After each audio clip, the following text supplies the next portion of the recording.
Bab 986. Kamu tidak terima. Memohon untuk dibunuh. Di udara, wanita bergaun polos sedikit menoleh, menatap pria paruh baya itu.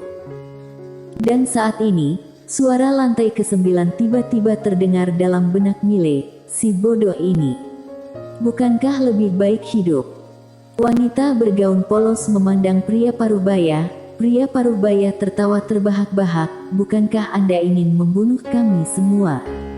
Kenapa masih berdiam diri? Mengapa? Telapak tangan wanita bergaun polos tiba-tiba terbuka, sebuah cahaya pedang terbang keluar dari telapak tangannya. Sebuah cahaya pedang yang tenang terbang keluar. Kesan pertama dari cahaya pedang ini adalah sangat biasa. Dan Queen di kejauhan sedikit menyipitkan mata, ada jejak keseriusan yang langka di matanya.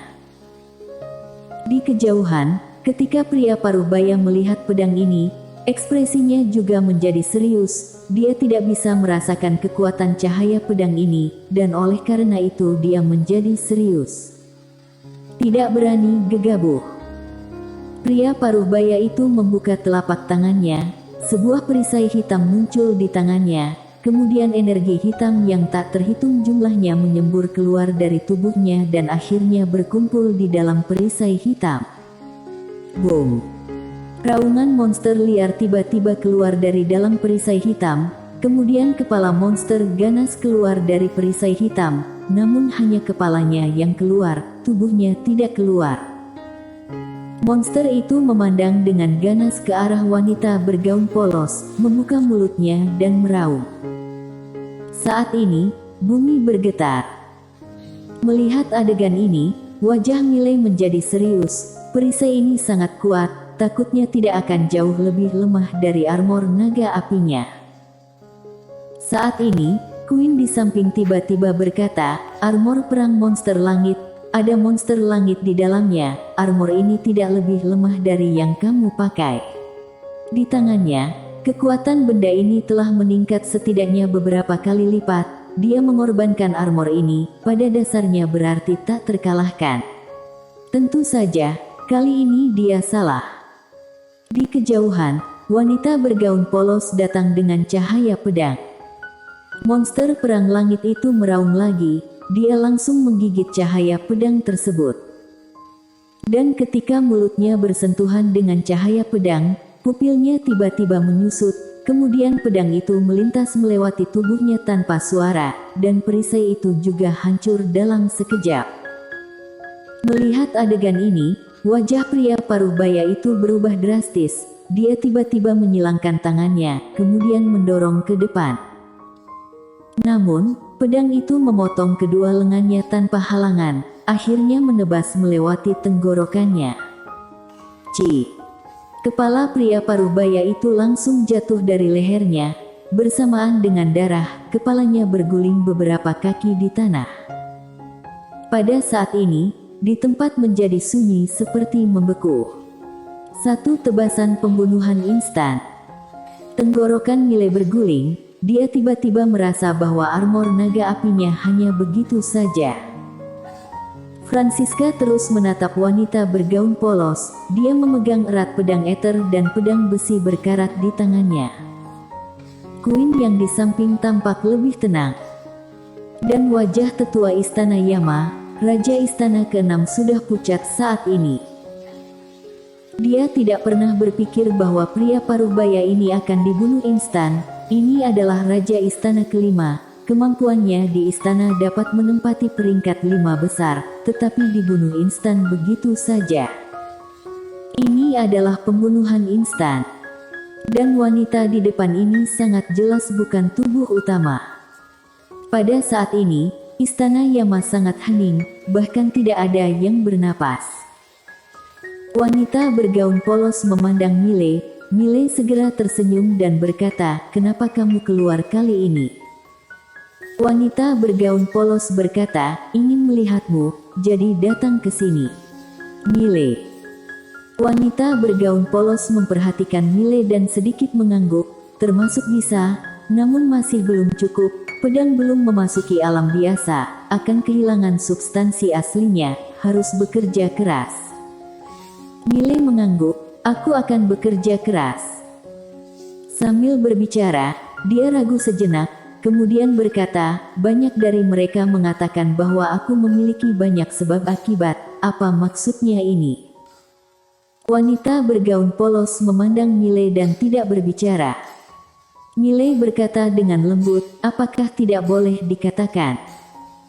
Wanita bergaun polos tersenyum, manusia sejak lahir sudah membawa sebab akibat, hanya saja ada yang besar dan ada yang kecil, kebetulan, sebab akibatmu lebih besar. Miley berkata dengan serius, apakah kamu sedang menghadang sebab akibat untukku? Wanita bergaun polos tersenyum dan berkata, orang lain yang memberitahumu. Miley mengangguk. Wanita bergaun polos tiba-tiba melangkah keluar dari pedang.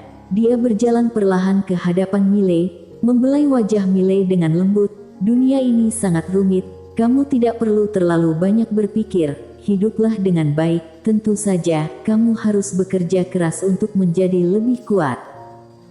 Setelah hening sejenak, Miley kemudian bertanya, seberapa kuat kamu? Seberapa kuat? Saat ini, lantai ke-9 segera memasang telinga untuk mendengarkan. Itu juga yang ingin dia ketahui. Mendengar perkataan Miley, wanita bergaun polos tersenyum, aku tidak tahu. Tidak tahu. Miley mengerutkan kening, sedikit bingung. Saat ini, lantai ke-9 tiba-tiba berkata dengan suara gemetar, dia sangat kuat sehingga dia tidak lagi tahu seberapa kuat dirinya.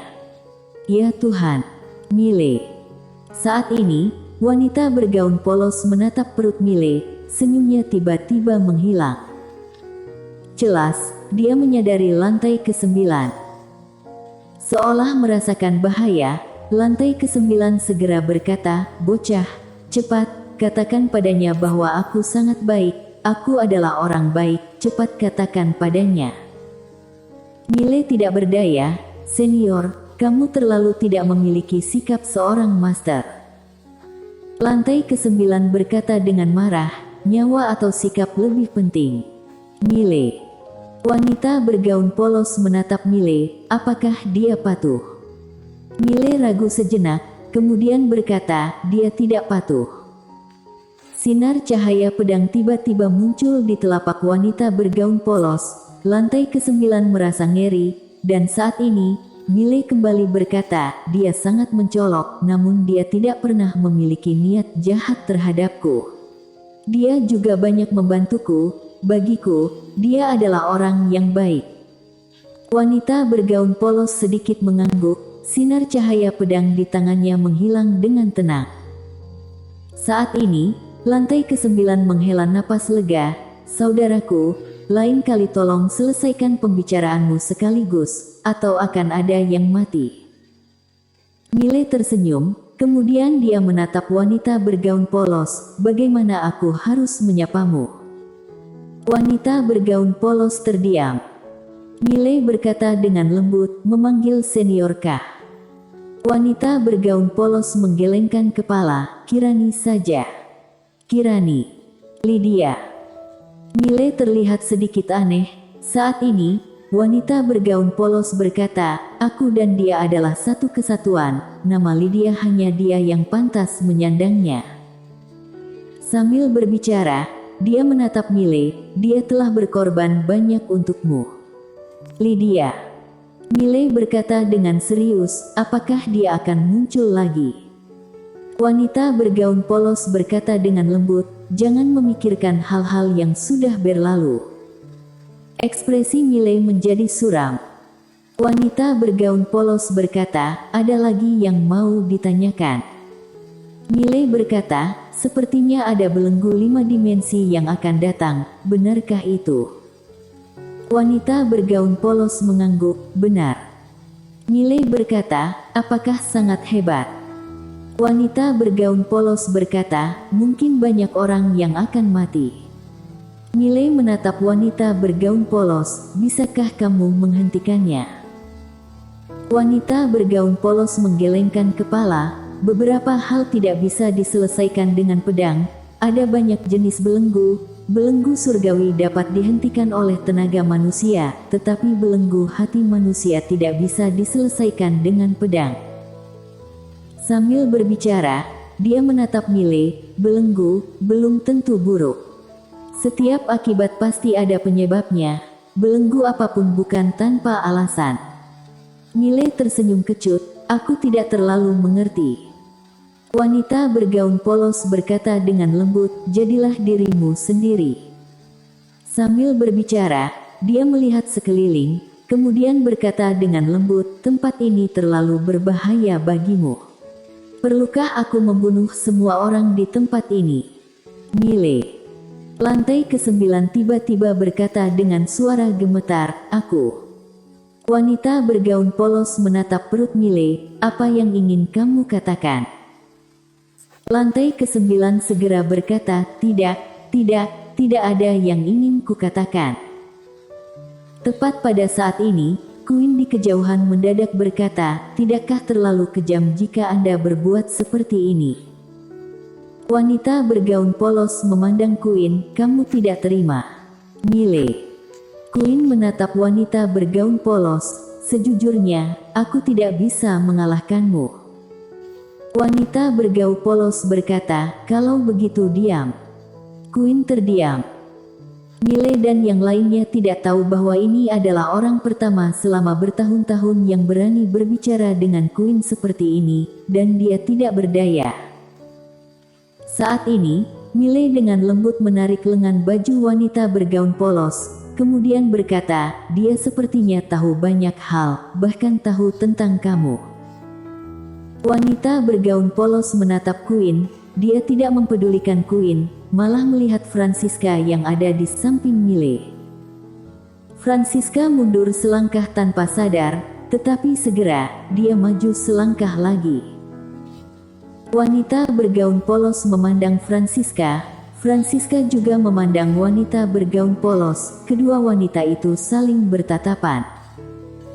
Mile segera berkata, dia, namanya Francisca, hubungan kami sangat baik. Wanita bergaun polos mengangguk, dia memandang Francisca, membuka telapak tangannya, pedang besi berkarat di tangan Francisca terbang ke tangannya, pedang itu mulai sedikit bergetar. Setelah beberapa saat, wanita bergaun polos mengembalikan pedang ke Francisca. Francisca menangkap pedang itu. Wanita bergaun polos menatap Francisca, kamu sangat bagus. Selesai berbicara, dia berbalik dan menatap Mile, aku pergi. Setelah suara itu terdengar, orangnya langsung menjadi ilusi. Mile segera berkata, kemana aku harus mencarimu? Wanita bergaun polos menggelengkan kepala, aku akan datang mencarimu saat aku merindukanmu. Selesai berbicara, dia menghilang. Sudah pergi. Mile tertegun dan sedikit kecewa. Pergi begitu saja. Seolah terpikirkan sesuatu, Mile tiba-tiba memukul pahanya sendiri. Seharusnya membiarkan wanita bergaun polos memusnahkan istana Yama. Celakalah kali ini. Muncul lagi seorang musuh. Dirinya melakukan hal bodoh. Pada saat ini, seorang tetua tiba-tiba keluar dari istana Yama. Melihat adegan ini, wajah Mile menjadi muram. Tetua ini memberinya kesan lebih berbahaya daripada pria paruh baya sebelumnya. Di sampingnya, Francisca memegang pedang, siap menyerang kapan saja. Saat ini, tetua itu tiba-tiba berkata, Anda berdua, aku adalah Regulus, raja ketiga dari istana Yama. Sebelumnya istana Yama telah menyinggung kalian, mohon kalian berdua maafkan. Minta maaf. Mile tertegun. Regulus berjalan ke hadapan Mile, dia menangkupkan tinjunya ke arah Mile. Teman seiman, masalah sebelumnya adalah salah istana Yama. Aku mewakili istana Yama meminta maaf kepada teman seiman dan nona ini. Semua kesalahan adalah salah istana Yama. Sebagai permintaan maaf kami, istana Yama bersedia memberikan teman seiman sesuatu sebagai hadiah. harap teman seiman menerimanya. Sambil berbicara, dia merentangkan telapak tangannya. Sebuah kotak hitam muncul di depan Mile. Mile melirik kotak itu. Regulus membuka kotak dan di dalam kotak itu adalah armor hitam. Mile menarik pandangannya, kemudian menunjuk ke armor naga api di tubuhnya. Punyamu tidak sebaik punyaku, bisakah kamu lebih tulus? Tetua itu ragu sejenak dan tidak berbicara. Mile tersenyum sinis, dia merentangkan telapak tangannya dan pedang wanita bergaun polos muncul di tangannya. Dia melihat pedang itu. Guru, mereka meremehkanku, berarti juga meremehkanmu, kamu. Saat ini, tetua itu segera berkata, tunggu sebentar teman seiman, ada sesuatu di istana Yama yang tidak lebih buruk dari armormu, tunggu aku mengambilkannya untukmu. Bersambung.